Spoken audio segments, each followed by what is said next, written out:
ধান্যকুড়িয়া গ্রামে কালী পুজোর ঠিক একদিন পরেই অনুষ্ঠিত হয় গোবর্ধন পুজো ও অন্নকূট উৎসব। এ যেন আনন্দের অন্য এক রূপ, যেখানে ভক্তি আর ঐতিহ্য মিলেমিশে যায় একসাথে। প্রত্যেক মন্দিরে রাধাকৃষ্ণের সামনে সাজানো হয় অন্নের কূট, 52 রকমের পদ, ফল মিষ্টিতে ভরে ওঠে প্রসাদের থালা।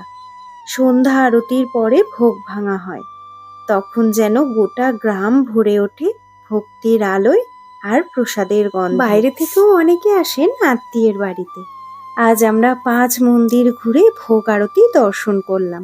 এবার আমাদের প্রসাদ নেওয়ার পালা।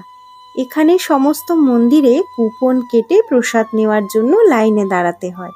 251 টাকা থেকে 1001 টাকা পর্যন্ত কুপন আছে। আমরা প্রসাদ নিয়েছিলাম মদনমোহন ঠাকুরবাড়ি থেকে। আমাদের ধান্যকুড়িয়া গ্রামের